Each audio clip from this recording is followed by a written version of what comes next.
All right, welcome into the show. This is Philadelphia Eagles now coming at you from home because we have some Eagles injury news to get to in the lead up to this game against the New York Jets on Sunday as the Birds look to push that record to 6-0. I'm Chase Senior. Hope all of you out there are getting set to have a fantastic weekend.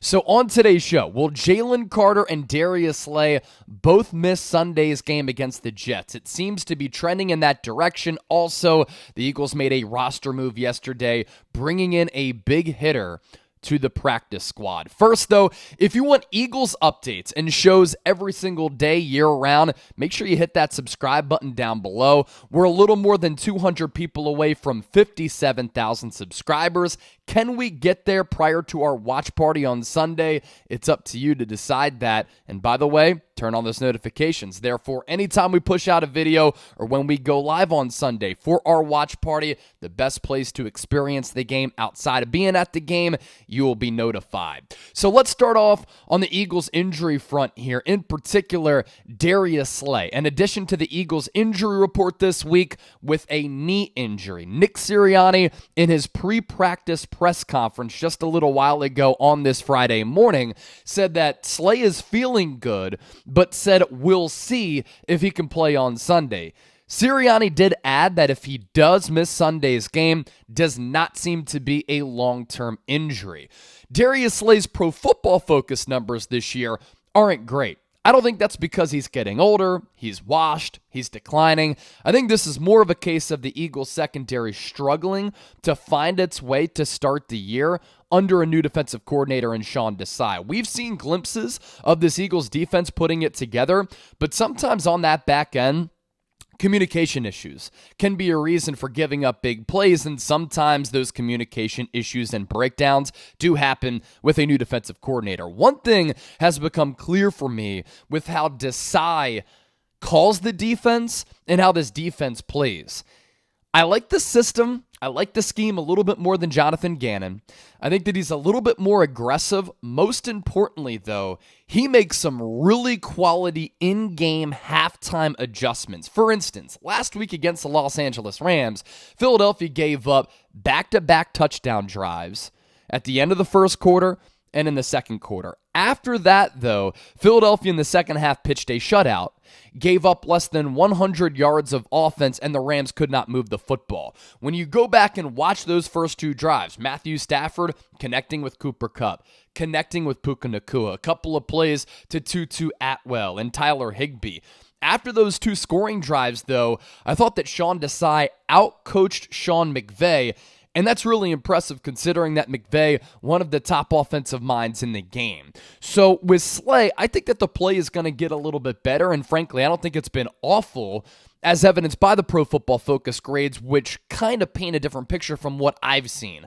Overall PFF grade of 52.3, a coverage grade of 50.6, a passer rating allowed of 102.7, but he hasn't really given up too many huge plays. There was one big play down the sideline last week, I think to Cooper Kupp, in which Slay got beat. But look, you eat or get eaten in this league, and sometimes you get eaten up. And that's what happens when you go up against a really quality player like Cooper Kupp. He does have 4 pass breakups in 5 games. He had 14 last year for Philadelphia, 1 interception this year, 3 last year. That interception coming on that 70-plus yard interception return for a touchdown against New England Patriots on Sunday. This is impactful if Slay misses this game because Philadelphia is already thin in the secondary, and it's already been a weakness for this club.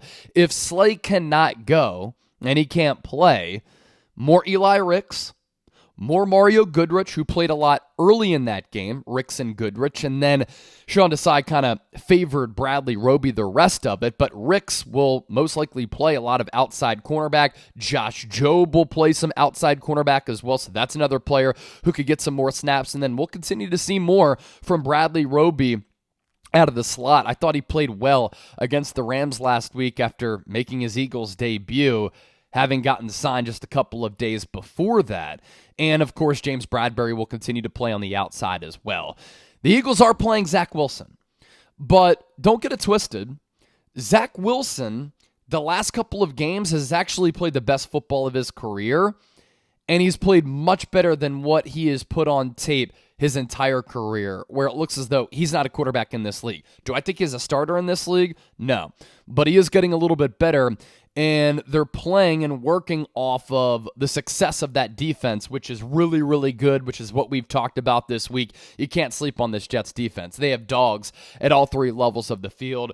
Quinnen Williams, Sauce Gardner, really good linebacker play with C.J. Mosley, and the Jets do have some good weapons. Garrett Wilson, really good wide receiver. Allen Lazard can give a lot of defensive backs trouble because he's tall and physical, and then Tyler Conklin, the tight end, pretty solid player as well. Slay did not practice on Friday, nor did Jalen Carter. So usually when players do not practice on Friday, it's tough for them to give it a go on Sunday, and usually from the team's standpoint, if they hold out a player on a Friday, that's an indication that they're not going to be able to give it a go in a couple of days. Those things can change. Nick Sirianni also said we're going to take this up until game time, but keep an eye out for that. As for Jalen Carter, Sirianni saying, quote, "I don't see it being something that keeps him out very long.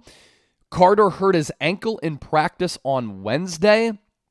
But usually, again, if a player doesn't practice on Friday, it's not a great sign that they can play on Sunday." The good thing is that unlike in the secondary where the Eagles lack depth along the defensive line, they have so much depth. And the Eagles are hella deep along that defensive line at defensive tackle. Milton Williams, Jordan Davis, and Jalen Carter played great last week in replacing Fletcher Cox and making up for his absence. But Fletcher Cox is going to be back this week against New York, and I'll tell you what, he got that epidural injection last week, couldn't play against the Rams, more precautionary. He looked pretty good celebrating that Philadelphia Phillies win to punch their ticket to the NLCS for the second consecutive year against the Atlanta Braves. By the way, go Phils, Red October, ring that bell. For those of you who don't know, Fletcher Cox was in the locker room partying with the Philadelphia Phillies, especially having a conversation with Nick Castellanos after he hit 2 bombs off Spencer Strider to help lift the Phillies to that win as Citizens Bank Park was rocking across the street from Lincoln Financial Field in the sports complex in South Philadelphia.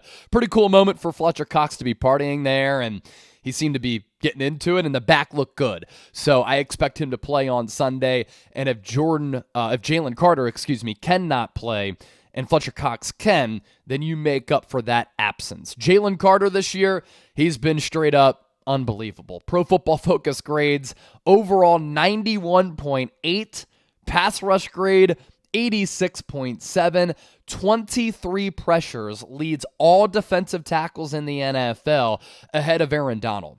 And he's still playing less than 50% of the snaps because of the Eagles' rotation at defensive line, and Jalen Carter's 3.5 sacks leading this team right now going into week 6.